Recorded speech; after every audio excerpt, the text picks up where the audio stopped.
Welcome to Crazy Larry's, mostly online school of Wackadoodle Theology for the Reformation and Restoration of the Christian Church in the 21st century.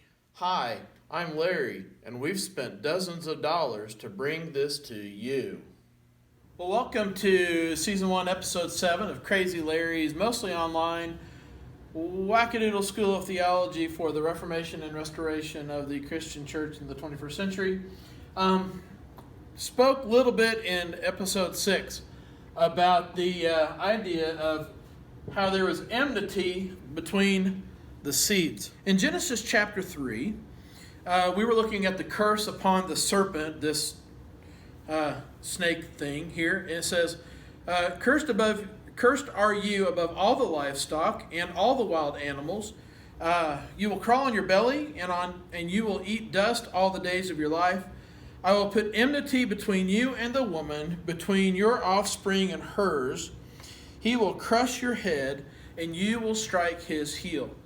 Now, oftentimes this has been referred to, verse 15, as the idea of the very first messianic prophecy in Scripture. I would like to make a case that the very first messianic prophecy in Scripture is God making the coverings for Adam and Eve, because the innocent died for the guilty. Here's the thing. When I was first taught this as a young kid going to Sunday school, this is what I was taught. This is why we don't like snakes, is that we as men want to kill snakes and do that. It's interesting. I don't know that that's not entirely, I'm not saying that that's incorrect. I don't like snakes. I remember Indiana Jones in the very first episode, he crawls into the plane as he's escaping the tribe and whatever that doctor's name from Germany was, and he gets in the plane. He holds onto his hat and said, "Hey Jake, there's a snake in the plane." And Jake says, "Oh, that's no snake. That's just my pet Reggie." Said, "I hate snakes, Jake." Interesting thing out of our culture. Here's the thing: the word for snake, the word for tanin, this idea of snake, out of the Hebrew. Most often interpreted sea monster. Sometimes it'll be used crocodile. Sometimes it'll actually be used in hyenas or jackals, beasts, whale, and then the dragon was actually how it was translated a lot in the King James. Here's what's happening especially with New International Version and newer translations, is that because we don't understand the spiritual warfare going on with the snake, and we're trying to explain these things naturalistically.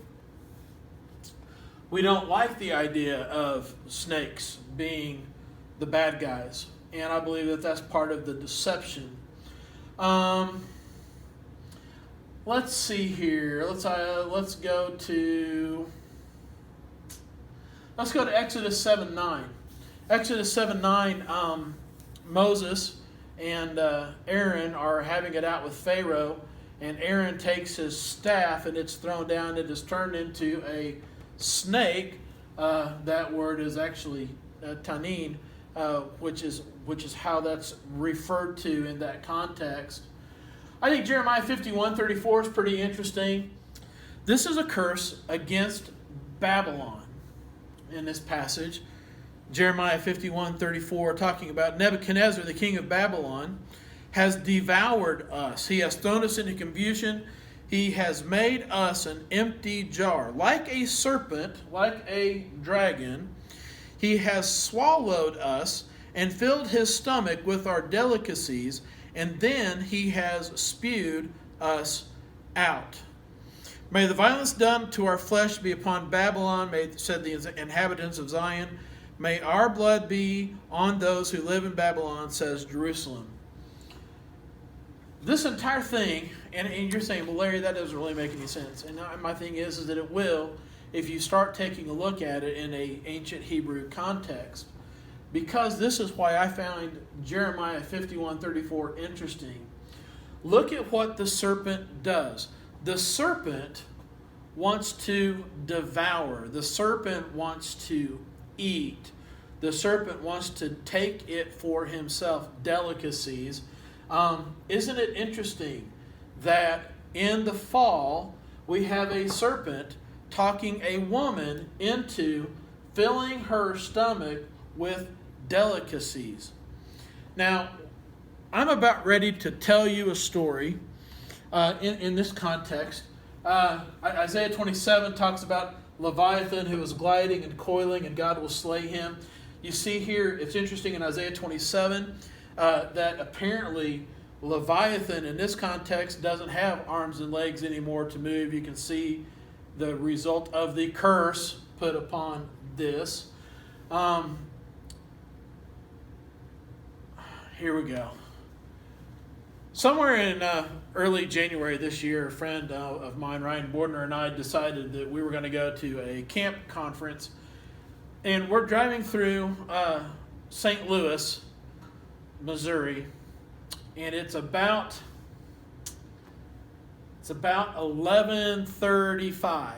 Now, I have this great idea that as long as we're driving through St. Louis at almost midnight, we should try to stop and get White Castle. And we start bringing it up on my phone, trying to get directions, and it's telling me that there's a White Castle about 17 minutes away, but that it closes at midnight and then opens up at 12:01 a.m., which I apparently was not awake enough to say, oh, that's open 24 hours. So we pull in at 11:58, and I said to them on a speaker, are you guys still open? Yes, we're still open. They don't close. They're 24/7. So Ryan and I get some White Castles. Now, here's the thing about if you've never had a White Castle at midnight driving through St. Louis trying to get to a hotel after being in the car for 12 hours, here's what White Castle is. White Castle is a really good idea until you actually eat it. We ate our fries, we were drinking our drink, we ate our White Castles, which are still the nastiest things on the planet. It's a roll with something that's supposed to be meat, and their onion and juice in it, and here's what we felt. It was such a great idea. Oh man, this would be so good. Let's get some White Castles. Man, this will be fantastic. It's awesome, and da da da da. And just as soon as you eat it, you kind of feel like, oh, this is what Adam and Eve felt like in the garden. It really wasn't that great of an idea. It's interesting that the serpent has as a part of it a devouring thing and wants us to devour. If you remember something about the enmity between the seeds here, and what I think is kind of interesting on this is that there's a passage of Scripture that talks about how we as humans, our gods are our stomach, and we're just always consuming, always consuming, always consuming. We really have nothing in the idea of God. We just want everything we can get. This is, I believe, one of the heart of the ideas of the enmity between the seeds. Last thing I want to take a look at real quick before we go into the final part of this lesson is Revelation 12:7. We have Michael and his angels were waging war, and what it says here in Revelation 12:7 is that the dragon and his angels fought back. This enmity between seeds that exists here between you and I as fallen people is that we will have a tendency to fight God and everything that He wants to do to our own harm. We will do that. It's an interesting thing that while God declares we in our fallenness will fight back, this is a spirit understanding of a spiritual war. And here's where we had to really take a look a little bit about when did the fall of that happen. Well, the dragon was hurled down. He leads the whole earth astray, and then he was hurled to the earth, we read in Revelation 12:9. Now, Revelation 12:7, 8, and 9, being put into the context of this understanding of enmity between seeds, When Jesus was in front of Pilate and he's stating that his kingdom is not of this world, otherwise my servants would rise up and fight. Who was doing the fighting?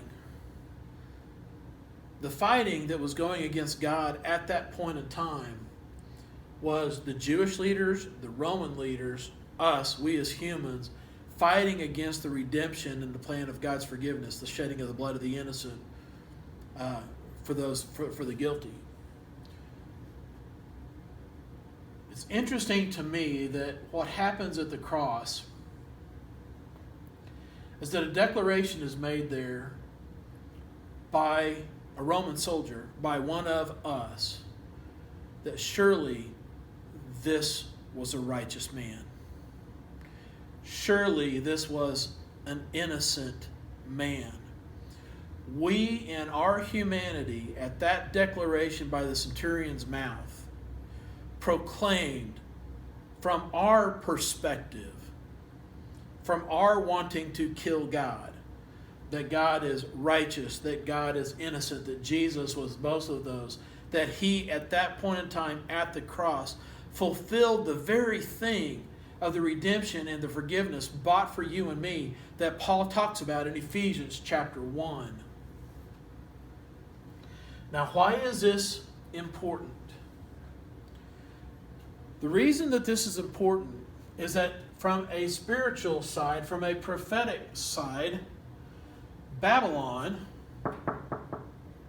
is going to be judged by God.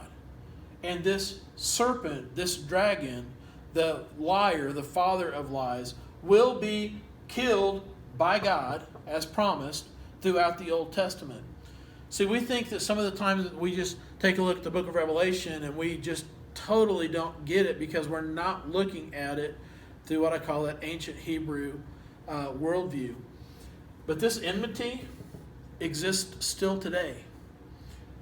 This is the result of the persecution of the church. And you may say, well, it's not happening here in America. You know what? It's not. But let me tell you something. The enmity that happens between the believer and the non-believer in predominantly the rest of the world is sometimes a life and death thing. Don't ever neglect the understanding that this enmity between the seeds is more than just why we don't like snakes and more than just Jesus conquering. This is the very definition of the spiritual warfare that we are in and that we will see through prophecy, and I believe literally in these, or symbolic, however you want to take a look at it, literally, symbolically in these passages, God is declaring time and time and time and time and time again, this serpent, this dragon of old, this sea monster, this whatever this thing is, will not make it into eternity. It will be cast into the lake of fire. Thank you so much for watching. Don't forget about, that's why the world hates us, is that there's enmity between seeds. Talk to you later. Thanks, guys.